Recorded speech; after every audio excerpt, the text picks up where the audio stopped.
Hey, everybody. Welcome back to episode Trace. 3 already. That's my real Texan Spanish right there. That's Spanish. You're bilingual, and I didn't even know it. Yes, that is, we're doing episode 3 of the Pastor's Buzz. And we have another question, and we're going to answer it truthfully. Right? Yeah, always. Always, truthfully. So here we go. This is a great question. A little bit different. Somebody went personal on us. That's what happened. Somebody got personal with me and Nance. We know that stuff a little better. Yeah. Than the other, maybe. So anyway, here's the great question, which is, how and when did you know that you wanted to go into seminary, and how would you advise someone who's looking into going into seminary? So I guess the first thing we got to do is start, for those of you who don't know what seminary is, right? Not cemetery. Not cemetery. We're live, although we believe in the resurrection. Seminary is a special name for a school where you go to get theological education. So sometimes they're called divinity schools as well, because all of the divine people go there, right? By the time they're out there, not so divine. Yeah, exactly. Yeah. And we both went to the same one in Austin. Austin yes. has one of Should we give them a plug?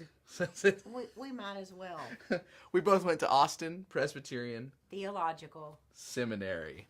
Yeah. So good place. It is a good place, and good times in life. But I guess you just got to know the backstory, and I'll go first. So I think some people know growing up, like they just know that they really want to be a pastor when they grow up.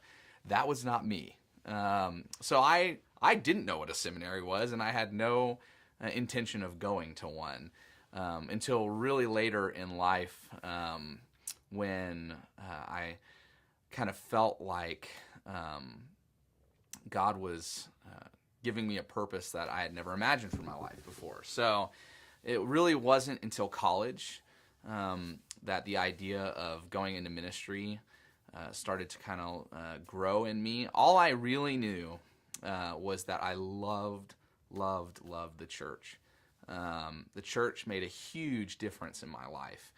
And because of that, as I was going through my undergraduate degree, I had to take some classes that were, core required classes, and they were Christian ministry classes. And then I was also, my degree was actually a business degree when I went in, and I hated my business classes so much. And it was still your major? Yeah, it's still my major, and I loved all my classes that had to do with Christian ministry. And so about halfway through college, I switched my degree and I went Christian ministry. But even after that, I graduated. I still went to go work for a software company after that. But I just had this sense that my love for the church and my love for God's could somehow come together, and He could do something with my life. And so started exploring the idea of just wanting to be a youth pastor, really. And it became clear that I needed some more training, some more education. That's for sure. So yeah, exactly. I was real rough around the edges. And so I enrolled in Austin Presbyterian Theological Seminary just really to do a good job ministering to kids. But through that process, started to believe that God could do even more with my life. And maybe someday there would be a church out there crazy enough to hire me as a pastor. And bingo. And that bingo. Would be ESPC. Yes. So anyway, that's kind of my journey in short form. And we'll talk about my advice for somebody later after you tell your story. Yeah. Well, as you can imagine, mine's a little different than Mitch's. You were a pastor your whole life, right? Oh yeah, yeah. I even decided before college that I'm kidding. I also grew up loving the church, and in fact, in high school even I mean, as a high school kid, I taught Sunday school. In college, worked with Young Life. I loved community, and especially through the church. And Jim and I were youth leaders in church, and so we were always really involved. I started working in children's ministry, and like on a staff, like a paid ministry job. And I loved that. I loved figuring out ways for kids, at least at that point, especially. I really wanted to figure out a way for kids to have fun while they were learning to love Jesus. That was a big deal to me. And so I loved doing that. And I kept working in the church, and occasionally somebody would say to me something about seminary, and I just like cut it off because several reasons. One is you can tell we're different generations. I grew up when there were not as many women pastors. And I love my mother, bless her heart, but my mother kind of biased me against female pastors because she would always say, well, I just don't like to listen to them. And, you know, and so I had kind of in me that would never be something I would do. And I could not, it just scared me to death to think about getting up in front of people and talking, which has something to do with being a pastor. Yeah, you do that a few times. Preach occasionally. All of that kind of fast forward to, I guess what I would say is I had sort of an itch. I continue to try to scratch in other ways. And I always kind of concentrated on the barriers of, I couldn't do that. I wasn't all that awesome of a student in college, so I can't imagine doing a graduate degree. And I kept looking at the barriers. And honest to goodness, it was, for me, instead of a bam moment, it was a very gradual journey to the point of when someone said to me, randomly said to me, I'd been taking just a course here or there in theology, like Mitch had done, said to me, what do you think you'll be doing 5 years from now? And out of my mouth came the words, I think I'll be a pastor somewhere. And I was like, what? Yeah, baby. Who said that?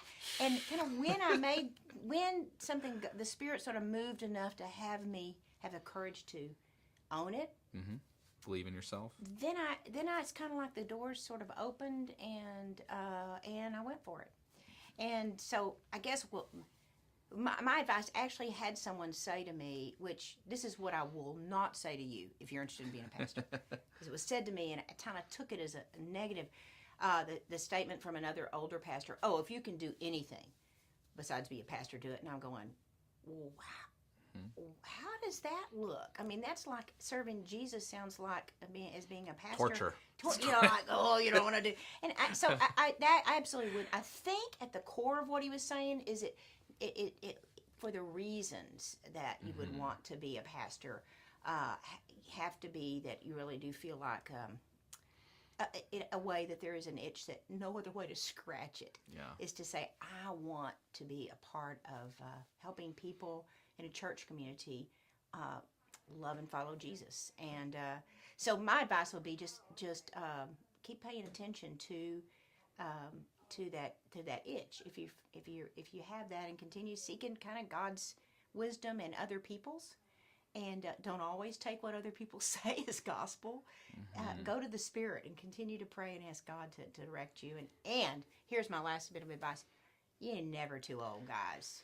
I'm just telling you. Look, I mean, you're never too old to follow whatever it is that God's calling you to. So there you have it. That's my advice. That is good advice. I was going to say it's in sort of the same thing, which is there's a million reasons to disqualify yourself. Oh, like always. No, it's not hard to think of a reason why you shouldn't do something. You know, you got to be honest about your strengths and your weaknesses and what you really love. But I would encourage anyone who's feeling like they might have a call into ministry to not disqualify themselves too early. Absolutely. You know, to follow the urging and see or too late. Yeah, or too late. Yeah, and see where it might lead you. It's it is a hard job, but it's so much fun a lot of the times, and you get to be with people in some of the most rewarding parts of their lives and tender moments, and that is a huge privilege. So it's the best.